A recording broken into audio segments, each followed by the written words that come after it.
Yes, I'm ready. Thank you very much, Vanessa. It's a pleasure to be here. So the talk is about payment network, and it's about splitting payments in such networks. In a nutshell, what we do is we introduce a new method for splitting payments in channel networks. I will give you an introduction to channel networks on the next few slides. The main difference compared to the previous approaches is that our technique is non-atomic. I will also explain you what it means.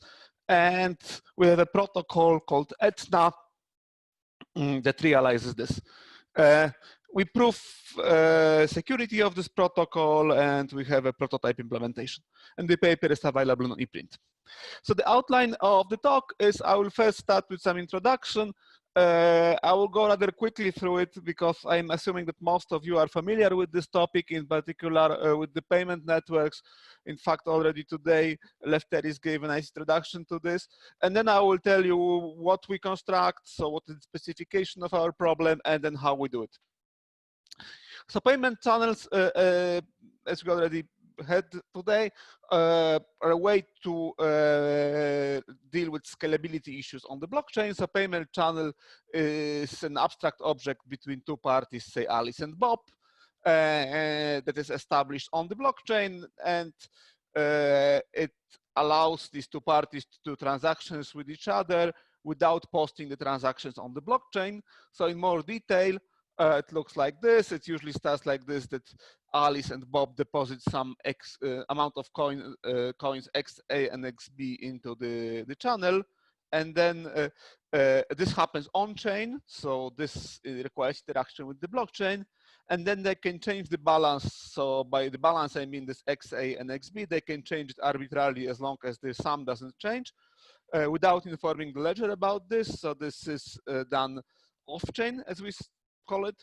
And then finally, they can close the channel and convert this virtual balance into the real balance on the blockchain. And this again happens on-chain. And of course, the idea is that the channel will be used frequently off-chain between being open and being closed. So there will be a huge savings, both in terms of time and payment fees. So for example, if you have a channel that has initial balance 10 and 10 coins to look like this, then if Alice wants to pay 1 coin to Bob, then they can perform a so-called update procedure where as a result, Alice will have 9 coins and Bob will have 11 coins. Okay? So in this way, Alice paid 1 coin to Bob. And one important thing is that, of course, this can be done only up to a certain limit. So in particular, Alice can transfer at most 10 coins to Bob in this way. So this is the maximal amount of money Alice can send. And of course, once 1 coin was sent, this number decreases to 9. Another standard topic in this area is a generalization of this, which is called payment networks. So payment networks come from the following very natural observation, namely, the problem with channels is that we need a separate channel between each pair of parties, which is not very practical also because they need to deposit coins there. So a remedy for this is to let the parties ask the other parties to route payments for them. So for example, if Alice and Bob don't have a channel in common and they want to transfer 1 coin from one to another, and they have a channel in common with Carol, then they can ask Carol to send the coins. And as a result, what will happen here is that in this channel, Alice will have now 9 coins because 1 coin was transferred. Now Carol has 11. In this channel, Carol has 9, Bob has 11. So the total amount of coins that Carol has is 20. This is called balance neutrality for Carol. Alice lost 1 coin and Bob gained 1 coin. And this is all done in a secure way. So there is some kind of a smart contract on the blockchain, and it is done securely, so that as long as the blockchain cryptography that underlines this scheme is secure, these properties are completely guaranteed. In more detail, let's look at it again. So we have again the situation: Alice, Carol, and Bob, 10 coins in the channels, and if Alice wants to transfer a coin to Bob, then she asks Carol to do it, and so we call it also pushing. She pushes one coin to Bob via Carol, and now the balance of the channel becomes 9 and 10, so one coin becomes blocked on the Alice's side, and it's kind of blocked in the vacuum, so it's like it belongs to no one for a moment, this one coin. Then Alice pushes this coin to Bob, and there are some deadlines here, so Alice basically outsources the problem of sending coins to Bob to Carol. She says, okay, Carol, please send this one coin to Bob, and you have 2 hours for this. And then Carol does the same with Bob with the deadline 1 hour. And then at some point, or within 1 hour, Bob acknowledges that he got this one coin, and he so he gets this one coin in the channel. So now he has 11, and there are 9 coins for Carol here. And Carol again can forward this acknowledgement to Alice, and then Alice obtains a receipt that one coin was transferred. Okay, so some things that have to be explained here. So these deadlines come from the mechanics of how the channels work. So channels normally work very fast, but there can be something called dispute, in which case the parties need to ask the blockchain to resolve such dispute. And for this reason, we have these deadlines, and they are growing with the length of the path. And moreover, we have a term called capacity of a network. So before all these things happened, this path had capacity 10, right? Because it was Alice could send 10 coins to Carol, and then Carol to Bob. And now after this procedure was performed, the capacity of the whole thing decreases to 9, because 9 is the maximal amount of coins that can be pushed. Okay, and this generalizes to larger chains and larger networks. And we can ask how many coins can be transferred in a given graph. So if you have a more complicated graph that looks like this, and here you have channels between the parties, right? So for example, this means that there is a channel that in which Carol has 3 coins and Emily has 1 coin. Then if we ask ourselves how much money can be transferred between Alice and Bob, then okay, this path allows for transferring 1 coin, right? Because the bottleneck is here. Now here, this path allows Carol to send 2 coins to Bob, right? Because the bottleneck is here. Then again, 2 coins. Here's the bottleneck, and these 2 coins can be combined. So in total, 4 coins can be sent via Carol. Okay, so Carol would split the 4 coins into 2 and 2. And altogether, 5 coins can be sent from Alice to Bob, because it's 1 plus 4, right? And of course, this requires splitting 5 coins, right? So 5 coins can be transferred from Alice to Bob, but only if Alice splits them, and then the parties split them further on the way. So in particular, Carol splits 4 coins as 2 plus 2, right? Okay, so payment splitting is a natural idea, and it existed before our work. So a trivial approach is just to let Alice split the payments at the source. Okay, so simply Alice would divide her 5 coins into 1 plus 2 plus 2 and treat them as separate payments going via different paths. Another popular idea is called atomic payment splitting. Advantages of both of these ideas is that they are very easy to implement. So what are the disadvantages? So the disadvantages of the first approach is that splitting cannot be adapted to the changing capacity, right? So if so Alice has to plan everything in advance, like how the coins will be split on the way, and has to prepare everything. And moreover, the acknowledgements need to be aggregated by Alice, right? So Alice will have to, like, the complexity of Alice depends linearly in the number of paths that in which the coins are split.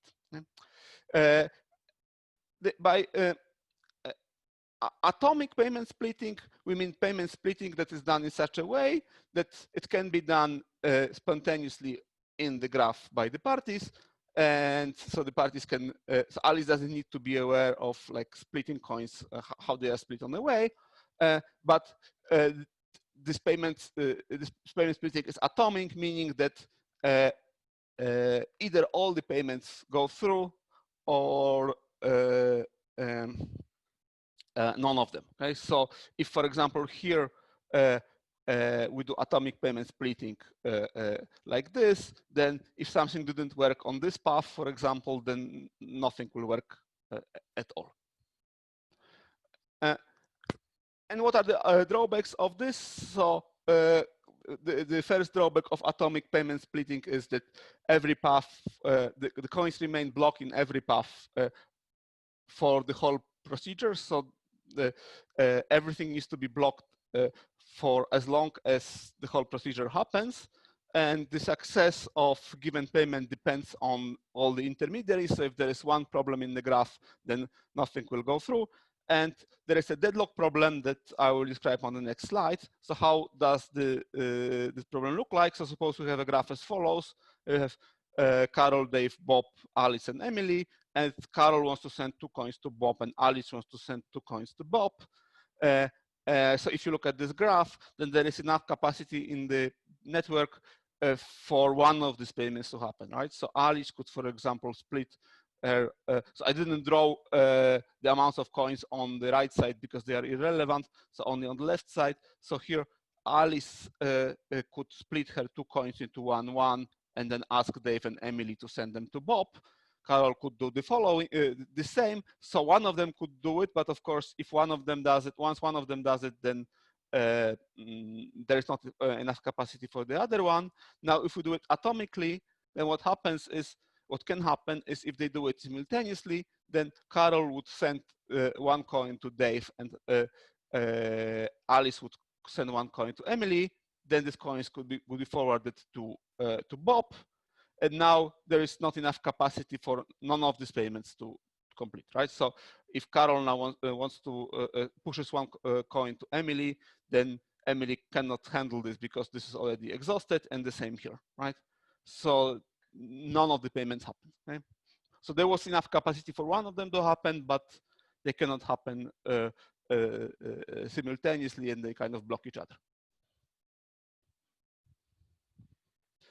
Okay, so this is kind of the state of the art. I didn't put any references on the slides, but you can find them in the paper. This became a very popular topic in the last 1 or 2 years, this atomic payment splitting. Okay, so this was the first part, the introduction. Now let me go to the second part. So let me tell you what is our contribution. So we propose something that we call non-atomic payment splitting. And in the non-atomic payment splitting, the main features are that the payment splitting is done adaptively by the intermediaries. Okay, so Alice just sends something to her neighbors in the networks, and they can split these things further.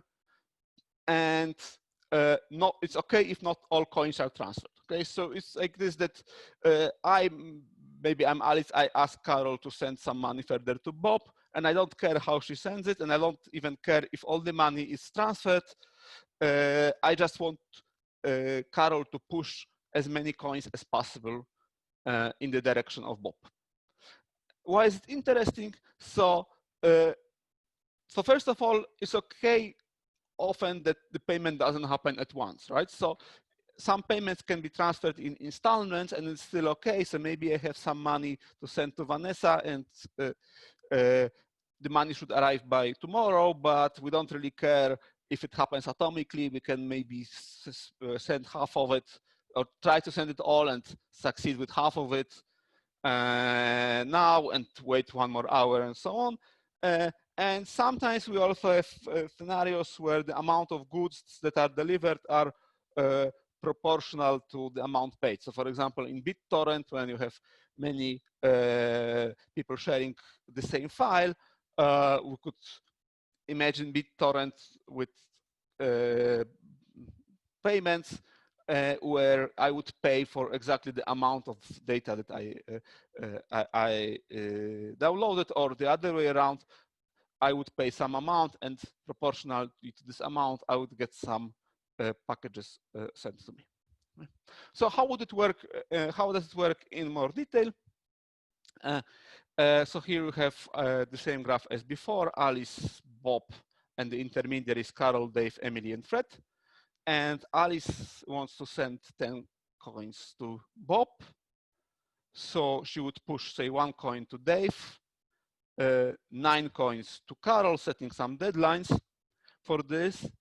And okay, now maybe Bob, Dave pushes further this 1 coin to Bob. Then Carol, say, decides to split these 9 coins into 3 coins sent to Emily, and then say new capacity appears here. Okay, so maybe the situation is dynamic in the graph. Some money was blocked and some money got unblocked. There is new capacity here, so 2 changed to 3, and thanks to this, Emily can push all these 3 coins to Bob, and say here Carol decides, okay, let's try with 3 coins sent to Bob via Fred. So you see what happens. You should also look at this amounts of coins here. So 3 changes to 0, right? Because 3 coins were pushed. So 3 coins are blocked. And then Fred, say he has only capacity 2 with Bob. So he pushes 2 coins to Bob. And then Bob is acknowledging, although, I mean, this is the way just I presented on the slide, because in fact, acknowledging and pushing can happen at the same time. So maybe, for example, Bob will acknowledge payments to Dave before he gets the money pushed from Emily. But just for the clarity of the slides, I put it on 2 different slides. So here, Bob would acknowledge 1, right, and Dave would acknowledge 1. So now, and here Bob would acknowledge 3 of these coins, and 2 out of these coins, 3 out of 3 here. And here an interesting thing happens, right? Because there were 3 coins pushed, and Fred managed to acknowledge only 2 of them, which means that some of the money has to come back to Carol, right? So there was 0, 1, and now only 2 out of 3 got transferred. So 2 will go here, and 1 will go back here, so it will be 1, 3. Okay, and then finally, Carol acknowledges 5 out of 9. So this was 1, 1, right? Becomes 5 out of 9, which means that 5 coins go to Carol and 4 remaining ones go back to Alice. So Alice at the end knows that she transferred 6 out of 10 coins. Okay? So this is how it will look. So basically, Alice just asked Dave and Carol to send some money to Bob, giving them some deadlines, and then it was up to them to deliver as much as they can within this deadline to Bob. And at the end, Alice gets a receipt for 6 out of 10. And then she can try with the remaining ones, like 4 remaining ones, maybe later. Okay, so that was the specification of the problem. Now, how we do it, we have a protocol that we called Ethna. So here ETH comes from Ethereum because this was where we did our prototype implementation, and NA comes from non-atomic, and the whole name comes from Ethna, the largest European volcano, because of the way these payments go. It kind of reminds a little bit like lava going down from the volcano. The name lava is already taken, I think, from some for some other projects in this area, but Ethna, especially with TH, is was still available. Okay, so how to do it? So how to do these things that we can kind of do like this, that we can split these payments and then we just get one short receipt at the end. So our main idea is we wanted to do it efficiently, so wanted to avoid using any kind of homomorphic cryptography that would allow us to combine receipts in some kind of homomorphic way. So instead, we rely on a technique that is called fraud proofs. This is a very common technique, very popular technique in this area. In particular, for example, TrueBit uses it, and also other projects. Basically, the idea of fraud proofs is that instead of forcing someone to behave honestly, we allow him to behave dishonestly, and then we just checked if he behaved honestly, and then something bad happens to him if we can find the proof that he behaved dishonestly. Okay? And our approach is basically that Bob, who is the receiver of the whole payment, he will perform the aggregation himself. And if we find a fraud proof, so if we find a proof that he's cheating, then something bad happens to him. So in particular, in our case, we'll have this following, that if anybody finds a proof that Bob was cheating, then this proof can be used as a receipt that all the coins were transferred. Okay? So this will be kind of very bad for Bob, because it will mean that if he was cheating, it counts like all he received, he acknowledges that he received all coins. So for this purpose, we need something like initial handshake. In the initial handshake, Bob sends a request for some amount of coins to Alice. So there is a signed message from Bob to Alice saying, Bob requests 10 coins from Alice.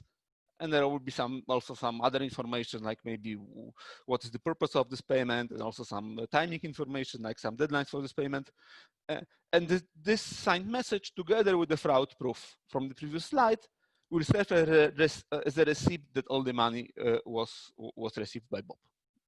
So let's look again at this scenario.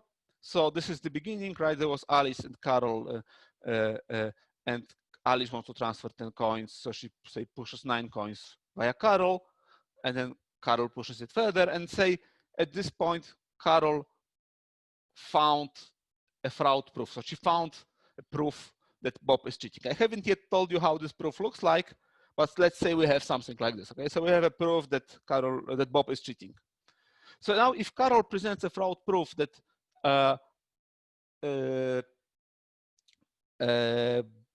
Bob is cheating, then she can claim all the money that were pushed to her. Okay, so maybe she was pushed just 9 coins, and then she pushed further 3 coins here and 3 coins here. Doesn't matter. If she has a proof that Bob is cheating, she can claim all these 9 coins that were blocked here.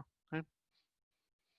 So as a result, the way it looks like is, if someone finds a proof that Bob is cheating, even if this person is not directly connected to Alice, the way it will work is that this fraud proof will be just forwarded to Alice, because everybody will be interested in claiming the coins in the channel. Okay, it may sound at this moment that we are using some kind of rational adversary, but it's not like this. We are using purely cryptographic adversary in our model, so it's just an intuition why it works when I said that it's beneficial for everyone. Okay, so just some information how these fraud proofs are constructed. So basically, we use a concept called payment trees. So this is a channel graph, and a payment tree is kind of a graph that resulted in unwinding this channel graph. So here you have a channel graph that looks like this, and the payment tree looks exactly the same, except that Bob kind of appears in 3 copies here. So, and you can imagine how it will look like if the graph is larger, right? So it could have the same node appearing multiple times in the graph, sort of because we just created a tree out of the graph. And suppose that Bob acknowledged that he received 1 coin, then he would sign the following tuple 1, 1, 1, because it's basically acknowledging 1 coin means that 1 coin went to Bob via Dave and Alice. Okay, so it's like Bob 1, Dave 1, Alice 1. This is the amount of coins that Bob accepts or agrees that or certifies that was transferred to him for now. Now, if he acknowledges 3 coins, then he will sign a new tuple, and the new tuple, the tuple will be Alice, Carol, Emily, Bob. So Alice, Carol, Emily, Bob here, and this will be 4, 3, 3, 3, because here you have 3 coins received by Bob, 3 coins transferred via Emily, 3 coins transferred via Carol, and 4 altogether via Alice, because Alice already was transferred. So via Alice, we already transferred 1 coin, right? So it's 1 plus 3. And if Bob acknowledges 2 coins, then we will have it like this: that Bob here accepted 2 coins, then Fred 2 coins, and then with Carol we already performed the summing, right? Because it's like 3 plus 2, so it's 3 plus 2, 5, and Alice is 6, 4 plus 2. Right? So basically, this is what I meant by performing aggregation itself, right? So Bob will just keep track on how many coins were transferred via whom, and will sign the corresponding tuples each time he acknowledges a given payment. And what he will do is he will send this payment back in the direction of Alice. And the rules of this are as follows. So basically here, if I'm Dave, I'm just forwarding. When I want to acknowledge the payment further to Alice, I'm just forwarding what I got from Bob. Here, there is a more interesting case because Carol split her payments into 2, right? So she got 1 acknowledgement, but she still waits for the acknowledgement from Fred. And then the rule is that the intermediaries will choose the more valuable tuple. So if Carol has a choice between choosing this tuple or this tuple, she will choose the one that was signed later by Bob. Okay? And then Alice got all these tuples, like 1 from Dave, 1 from Carol, and she chooses also the stronger one, the one that was signed later by Bob. Okay? And this at the end serves as a receipt that 6 coins were transferred, okay? Because there is 6 here. And now we have a concept of consistency. So this is where the fraud proofs will come. So consistency means that we check things like if everything is okay in this calculation. So for example, here, if 1 from Dave and 5 from Carol sums to 6, or if 3 from Emily and 2 from Fred sums to 5. Okay? And we say that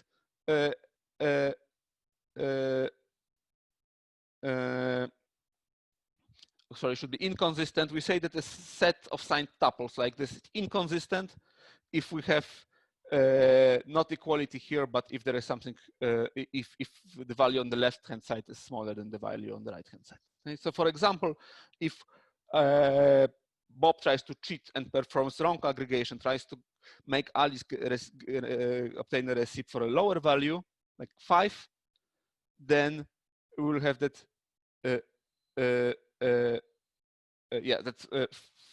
yes, 5 is smaller than 1 plus 5, right? So there was something wrong. The summing was not performed correctly, and this is a fraud proof.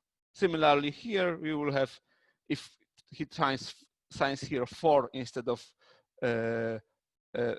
5, then we'll have that 4 is smaller than 3 plus 2, so there is a fraud proof found. Okay, so more details are in the paper. We have a formal security definition. We have a complete description of Ethna. We have a security proof. So we prove that Ethna satisfies the definition. We have some extensions, and you are welcome to check out the paper. We also performed an implementation where we had some experiments. We implemented it in Solidity. Here you can see the results. We also had some simulation of how the routing would work, although routing is not really the main topic of this paper. So I will leave it as an open problem. So the conclusion is that we presented an alternative approach to splitting payments in the networks. Ethna is the protocol that performs this. We don't rely on any homomorphic crypto techniques. And what remains as future work is, okay, so this is a technique for splitting.